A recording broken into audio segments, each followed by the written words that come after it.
All over the world, people are stepping away from religion, not with anger, not always in protest, but quietly, carefully, and with reason.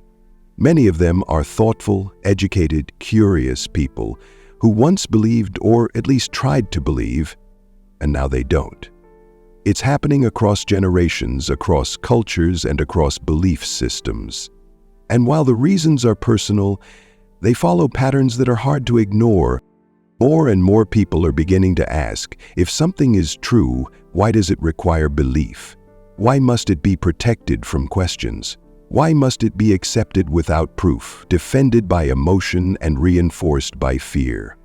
These are not aggressive questions, they're honest ones, and they've become impossible to avoid in a world where information is everywhere. People who grew up in religious households often start with a sense of certainty. They're told what's true, what's sacred, and what's off limits. But as they grow up and see the world more clearly, those boundaries begin to shift. They notice inconsistencies, contradictions, and uncomfortable answers to important questions. And for many, that's where the journey begins. It usually doesn't start with a crisis, it starts with small moments. A sermon that feels off. A story that doesn't make sense, a rule that seems more about control than compassion, and then a bigger realization follows, that the moral teachings they were raised with don't always match the behavior of the people enforcing them. They begin to wonder why religion claims to offer moral clarity, but often avoids moral accountability. They see religious leaders living in luxury while preaching sacrifice.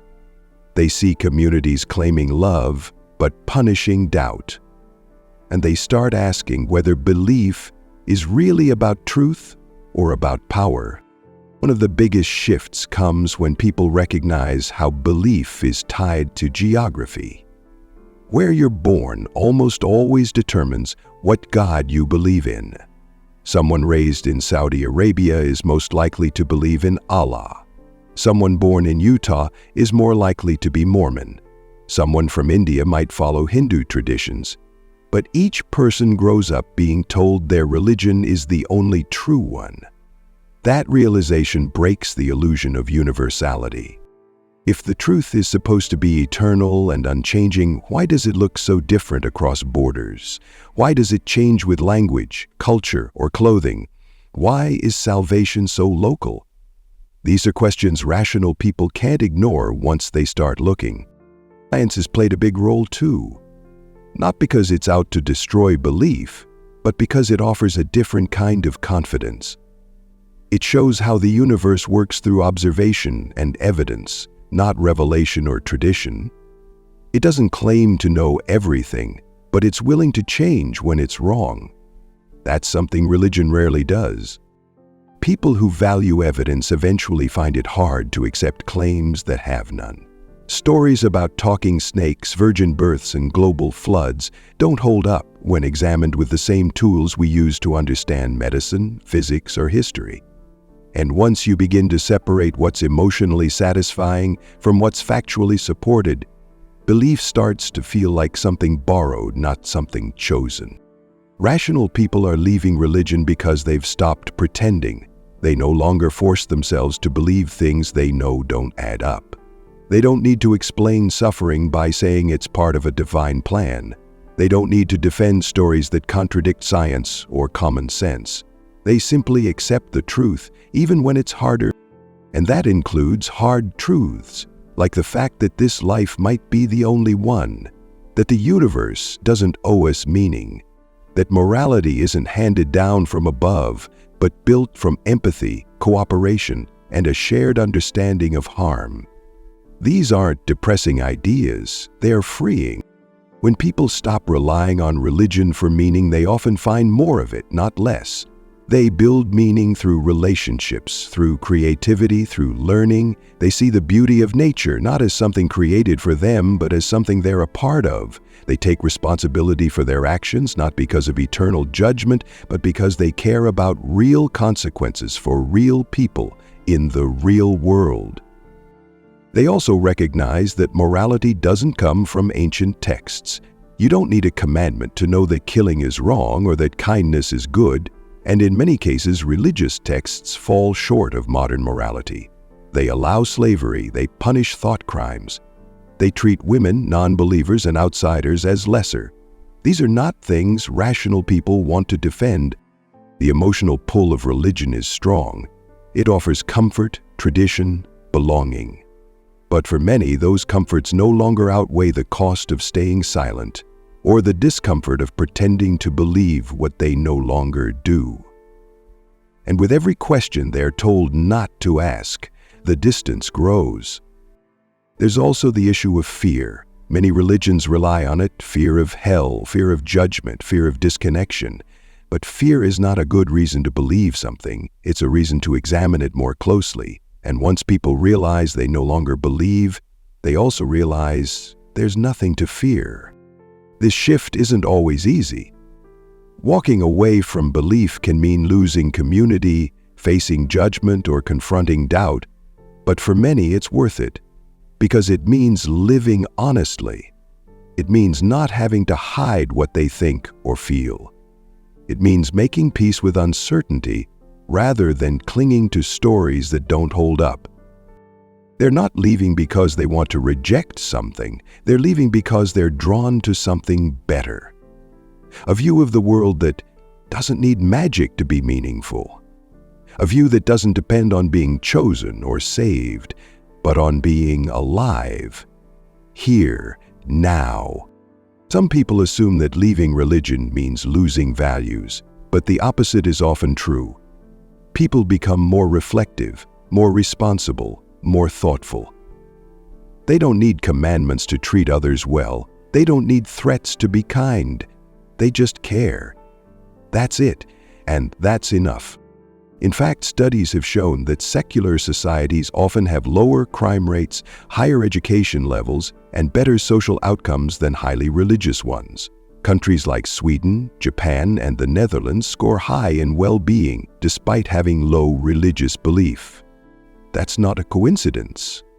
It's evidence that people can thrive without divine direction, and that shouldn't be surprising, because the things that make life meaningful, love, curiosity, connection, purpose, don't depend on faith. They're built through effort, through thought, through relationships.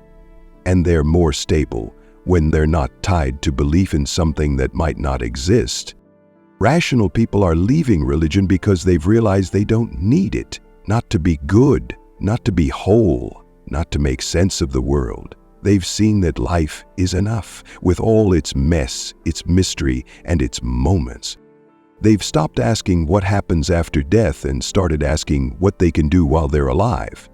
And that shift changes everything. It changes how people spend their time. It changes how they see others. It changes how they handle suffering, how they celebrate joy, and how they face the unknown. When belief no longer takes the lead, people start thinking more deeply about what actually matters. They begin to value questions as much as answers. They don't rush to explain things with stories from ancient texts. They're okay saying, "I don't know." And in doing that, they open up more space for learning, for discovery, for honesty. They stop needing certainty and instead start building understanding. One reason rational people find it easier to leave religion now is because they're not alone anymore. It's not just one person doubting in isolation. There are millions, quietly stepping back from faith, talking to each other, reading, thinking, asking questions that weren't allowed before. That's not rebellion, it's evolution of thought, of culture, of conscience. And technology has made that easier. Someone in a small town who once had no one to talk to can now hear voices from across the world.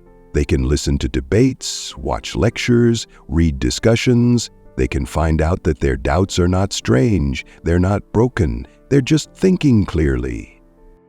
And when they realize that, something clicks.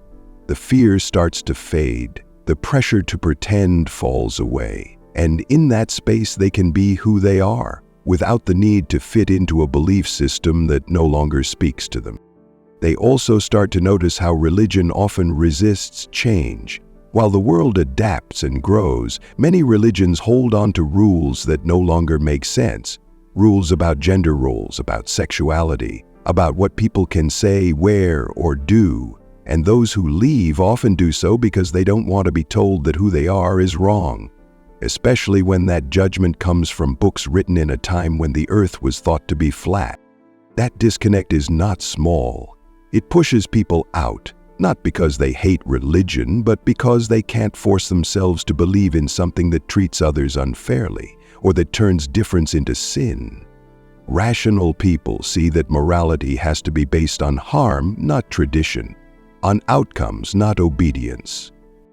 There's also a weariness with arguments that rely on mystery. When asked to explain something, many religious answers come down to God works in mysterious ways. But that's not an answer. It's a way of avoiding the question. And for someone who wants to understand the world honestly, those kinds of responses stop being enough. They want to know how the universe began, how consciousness works, why suffering exists, not just to be told to accept it. And when religion doesn't provide useful answers, they look elsewhere, not because they want less meaning, but because they want more truth. And then there's the issue of exclusivity. Many religions claim to be the only path to truth, to salvation, to goodness. But when rational people look around, they see billions of others, good people, kind people, who follow different faiths, or none at all. That makes the exclusivity claim hard to accept. It starts to feel like tribalism, not truth. They begin to understand that belief is often less about evidence and more about identity. It's about belonging, family, tradition. And while those things matter, they don't make a belief true.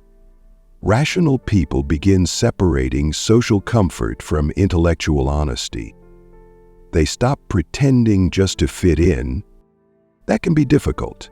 It can mean tension with loved ones, difficult conversations, or even loss. But it can also mean freedom. The freedom to stop defending ideas they don't believe.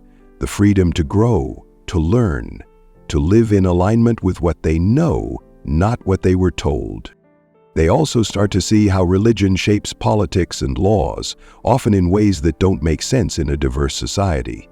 They see religious arguments used to restrict rights, influence education, and control personal choices. And they recognize the danger of using belief as a foundation for policy. Rational people want public decisions to be based on evidence, not scripture. They want education to be about inquiry, not indoctrination.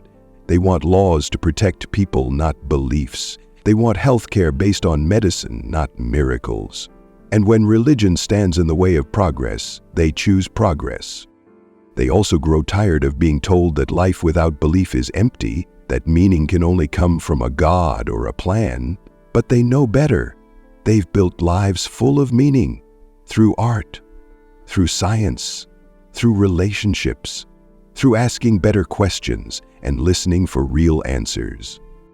And in letting go of belief, they don't lose anything essential. They gain clarity, they gain responsibility, they gain peace, because they no longer have to fit the world into a story that doesn't match reality. They can just live in reality as it is. Rational people are not against wonder. They don't need to have everything figured out, but they want their beliefs to follow the evidence, not lead it. They want to change their minds when new facts emerge, and they want a worldview that grows with them, not one that punishes growth. They also recognize that being unsure is not weakness. It's honesty.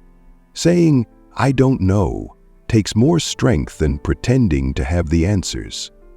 And living without belief doesn't mean living without values. It means creating values that are flexible, informed, and grounded in experience. As more people wake up to this, the shift continues, quietly, respectfully, steadily. People leaving religion not in anger, but in thought. Not because they're lost, but because they've found something more real. A way of seeing the world that doesn't require belief, just awareness, just curiosity, just honesty.